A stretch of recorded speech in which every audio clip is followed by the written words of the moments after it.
Temuan beras premium oplosan segera diusut tuntas. Ia mendesak aparat penegak hukum secara menyeluruh menindak pelaku teknis, jaringan distribusi, hingga korporasi yang terbukti mengoplos beras premium.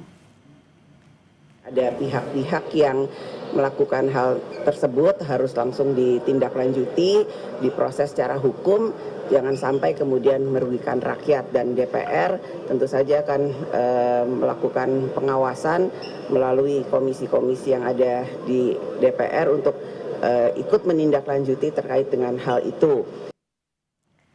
Kita bahas bersama dengan anggota Komisi 6 DPR RI fraksi Demokrat Herman Hairon dan peneliti pertanian Center of Reform on Economic atau CORE Eliza Mardiani.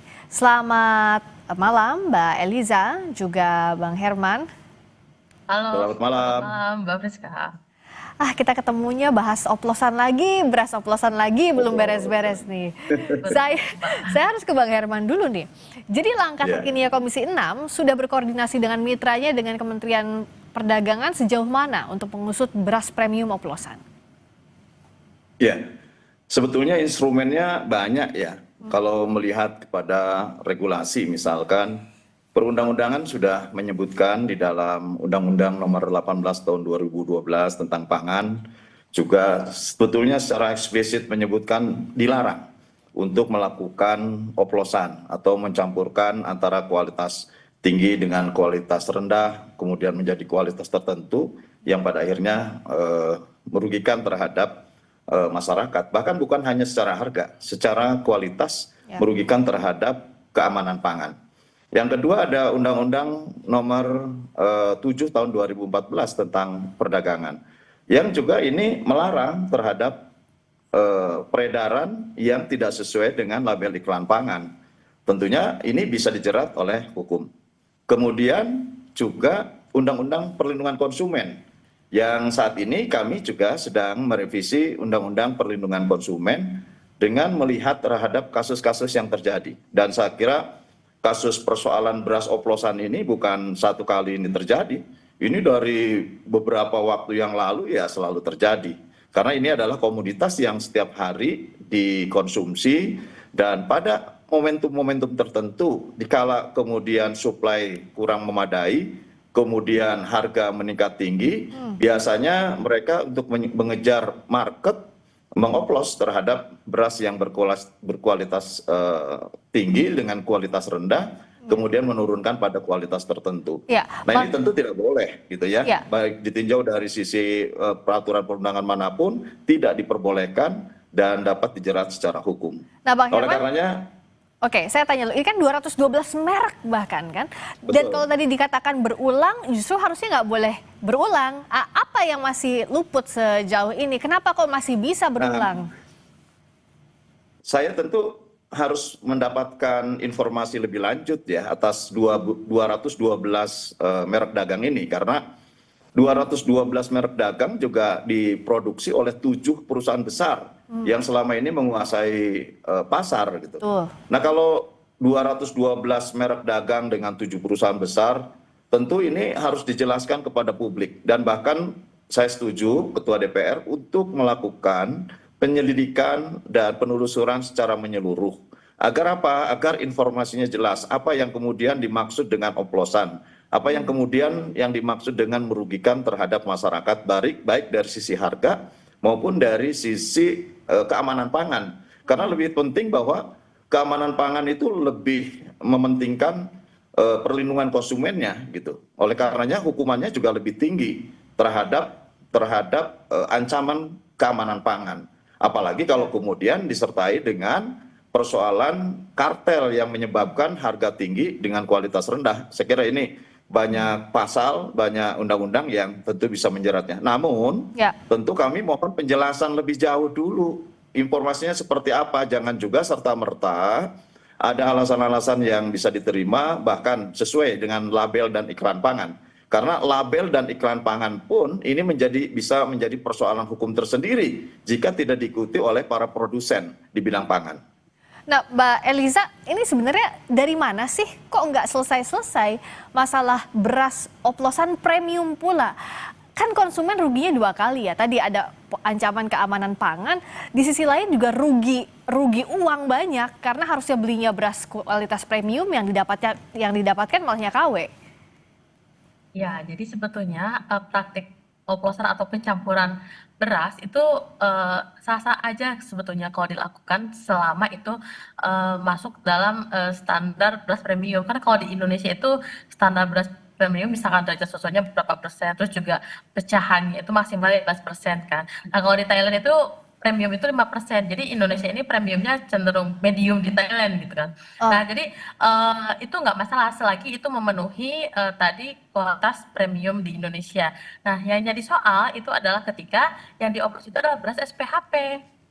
Yang mana beras SPHP ini itu untuk masyarakat menengah bawah. Jadi kan karena SPHP ini dia disubsidi oleh pemerintah sehingga ketika harga tinggi itu kan kalangan menengah bawah ini mereka bisa tetap membeli harga beras dengan harga yang terjangkau gitu. Membeli beras dengan harga yang terjangkau. Nah, ketika SPHP ini bocor dijadikan premium, nah berarti kan ini yang mengganggu dan merugikan konsumen terutama kelas menengah bawah karena mereka dari sisi ketersediaan beras SPHP ini kan jadinya amat sangat sedikit kan. Nah, sehingga mereka ujung-ujungnya malah membeli juga harga beras dengan harga tinggi gitu.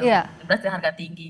Nah, ini juga kita lanjutkan lagi Sapa Indonesia Malam dengan dialog seputar beras oplosan bersama dengan anggota Komisi 6 DPR fraksi Demokrat Herman Hairon dan peneliti pertanian Center of Reform on Economic atau CORE Eliza Mardian. Saya ke Mbak Eliza dulu ya, tadi sempat terpotong dengan breaking news. Bagaimana jadinya, apa yang sebenarnya harus segera dilakukan oleh pemangku kebijakan soal ini? Pertama, agar SPHP tadi tidak bocor, dioplos menjadi premium, ini memang mekanisme distribusi SPHP ini harus dievaluasi. Jadi, karena SPHP ini kan dari gudang bulog, terus melibatkan distributor dan berujung di agen retailer. Jadi di situ celah kebocorannya besar sekali. Nah, kalau misalkan SPHP ini disalurkan seperti halnya bantuan pangan non tunai untuk keluarga miskin, nah mungkin ini akan lebih tepat sasaran ke keluarga penerima manfaat. Jadi misalkan pemerintah itu kan sebaiknya SPHP ini dikuasai oleh pemerintah penyalurannya, jangan melibatkan swasta gitu. Bisa lewat bulog, operasi keliling gitu kan, operasi pasar keliling ke setiap daerah-daerah tertentu, atau misalkan kalau sekarang kan ada lewat Kopdes Merah Putih ya. Jadi memang di situ penyalurannya. Nah, sehingga tinggal pemerintah bagaimana mengupdate database. Jadi cakupan penerima manfaat SPHP ini diperluas misalkan dari desil 2 hingga desil 6 misalkan untuk calon kelas menengah gitu. Jadi ketika mereka membeli SPHP berbasis NIK ini sudah terintegrasi, jadi ini lebih tepat sasaran. Kalau misalkan masih menggunakan alur distribusi yang sama seperti saat ini celah-celah seperti pengoplosan ini akan terus terjadi lagi dan akan berulang. Ya sama-sama aja bohong gitu ya Mbak Eliza, ya akan berulang kalau tidak diawasi, tidak segera dilakukan intervensi. Nah, apakah bisa dilakukan operasi pasar dalam waktu segera, Pak Herman? Iya, ini bahaya ya, status membolehkan oplosan itu sebetulnya bahaya. Karena secara umum ini akan melegitimasi terhadap oplosan. Karena regulasi tidak memberikan ruang itu. Ya, dalam regulasi tidak memberikan ruang itu. Karena juga beras itu kan berbeda jenis, berbeda kualitas, dan kalau dioplos ya juga itu menurut saya akan menurunkan pada kualitasnya sendiri ya, selain tentu bagi mereka yang memanfaatkan proses produksi ini juga akan menyebabkan terhadap kerugian masyarakat dari sisi harga. Jadi menurut saya tidak perlulah ada statement ini, tinggal dikelaskan saja mana yang tentu hasil penggilingan ini masuk dalam kelas premium, mana yang masuk dalam kelas medium, dan bahkan kalau di bulog itu terlalu lama disimpan, kemudian menjadi beras rusak, recondition juga itu bermasalah gitu ya. Dan tentu untuk penyalurannya ada. Kalau misalkan memang beras itu rusak dan kemudian masih bisa dimanfaatkan, ya ini bisa dimanfaatkan untuk yang lainnya. Misalkan yang broken ya nggak bisa dicampur dengan yang utuh. Yang broken ya nanti bisa menjadi bahan tepung dan lain sebagainya. Bahkan yang rusak bisa menjadi pakan ternak gitu. Ya, artinya Yang dalam di-push dalam waktu dekat apa? regulasi tidak ada toleransi lah untuk oplosan itu ya. Di regulasi nggak ada toleransi untuk oplosan, tapi ditegaskan dikit lagi aja, Bang Herman, singkat saja, apa yang bisa dilakukan dalam waktu dekat? Apakah harus operasi pasar untuk memastikan? Operasi pasar kan dilakukan untuk penetrasi harga, ya supaya harga tidak kemudian melambung tinggi dan membuat masyarakat menurun daya beli terhadap pangan yang setiap hari memang harus dibeli dan dikonsumsi. Nah, oleh karenanya kalau memang ini pangan menjadi komoditas utama, semestinya juga tidak diserahkan kepada pasar. Dulu ada yang namanya raskin atau rasta ya, beras untuk rakyat yang membutuhkan di bawah garis kelas menengah ke bawah, ini ada gitu. Dan semestinya ini juga ada karena ini sebagai instrumen penetrasi pasar.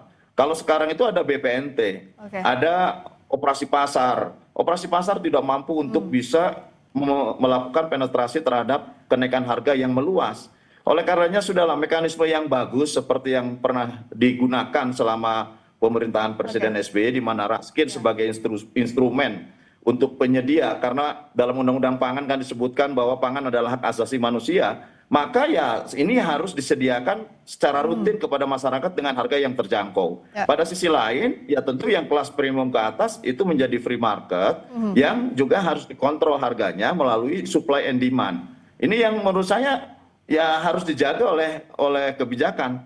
Tetapi sekali lagi jangan memberikan ruang bahwa oplosan itu boleh dan dilegitimasi oleh sebuah peraturan teknis. Ini bahaya karena pasti yang akan terjadi adalah pelanggaran-pelanggaran terhadap baik itu terhadap harga maupun terhadap kualitas. Kalau begitu harus di-push, siapa yang berani main-main harus tegas regulasinya, jangan sampai sulit sekali jadi warga negara Indonesia. Beras aja harus dioplos. Dalam sistem pengawasan kami sebetulnya sudah berlapis ya. Ada di Kementerian Perdagangan, misalkan Perlindungan Konsumen dan Tata Niaga. Kami juga ada badan lembaga, yaitu Badan Perlindungan Konsumen Nasional, ada BPKN. Jadi sebetulnya lembaga ini sudah cukup memberikan kekuatan untuk bisa melakukan pengawasan terhadap pelaksanaan undang-undang, baik undang-undang pangan maupun undang-undang perdagangan dan undang-undang perlindungan konsumen. Tetapi yakinlah bahwa kami sedang menyusun dan kami akan lebih memberikan ketegasan kembali di dalam regulasi terhadap para pelaku yang melanggar hukum di bidang pangan. Ya, ditunggu ketegasannya, jangan sampai beras aja harus dioplos. Padahal ini jadi bahan makanan sehari-harinya warga negara Indonesia. Terima kasih banyak Bang Herman Hairon, anggota Komisi 6 DPR Fraksi Demokrat. Terima kasih juga peneliti pertanian dari KOR, Eliza Mardian. Terima kasih Mbak Eliza, terima kasih Bang Herman, selamat malam. Terima kasih.